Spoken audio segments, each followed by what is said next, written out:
Hi, we're going to look at vertex form today. If this problem is a little more daunting, there is a slightly easier one also on my channel. Check that out first. Okay, vertex form. It's another way of writing a quadratic. Um, Something that looks like this. We're going to move it all around, play with it like clay, Play-Doh, make it look like this. We're going to use combination of completing the square, factoring, transformations, to get there. So let's start moving things. So first thing I like to rewrite and leave a big old gap to find our completing the square part.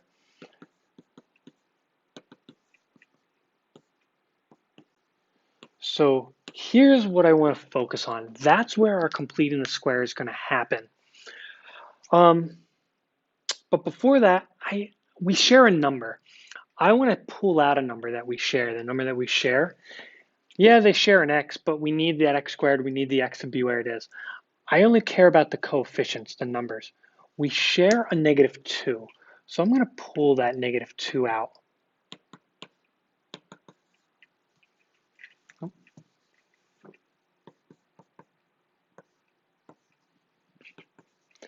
Okay, so -3, we just pulled it right down. Up here, we just kind of parentheses around that group. Within this group, we pulled out a 2. Okay, we're just moving things around a little bit. Now, I want to figure out what's that blank space there. What are we going to fill there? Well, in order to find that missing c, you're going to have b divided by 2 and then squaring it. In this case, our b is 4 divided by 2, square it. 2 gives us a 4. So add 4 there. Now, if we added 4 on this side, we're going to have to add 4 over here. But I got a problem because it's not 4 that I'm adding. Really, since I've got these parentheses, don't forget I'd have to distribute, and that 4 really is -8. So I have a -8 on this side, so that means I'd need a -8 on the left. All right, I don't want a -8 over with the y. I want y to be alone. So move that 8 to the other side. Add 8, it's gone, plus 8. Okay, now if this is -8, and now I have a positive 8, those two things cancel out. So it's like they don't even exist. And now we're back up here where we didn't have it before. Okay, so there is a reason why we did that, because inside here, I want to break this up. I now want to factor it.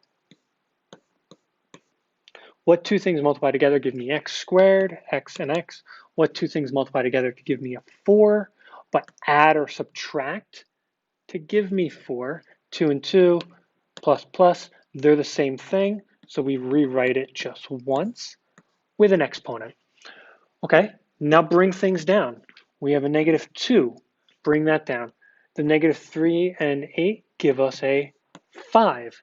Good, and we have that y in front. We are now in vertex form. My a value, -2. My h value, -2. K value, +5. Yes, I know I said a negative when I really have a positive there, but because of that negative right there, what I really see going on here is x minus -2. Two minuses giving that positive, but I need the x, I need the x, I need the minus, I need the minus. What gives me the h? Just that -2 there. Okay, so now now I can find the actual vertex, because we're talking about vertex form. Let's find the vertex without having to plug in a bunch of numbers, making a t-chart, all that. My vertex is just h comma k. And remember, my h, I just kind of said that it's the opposite of what I have there. So instead of a +2, it's a -2. My k is going to be the same, +5. There's your vertex. So we have vertex form, we have vertex.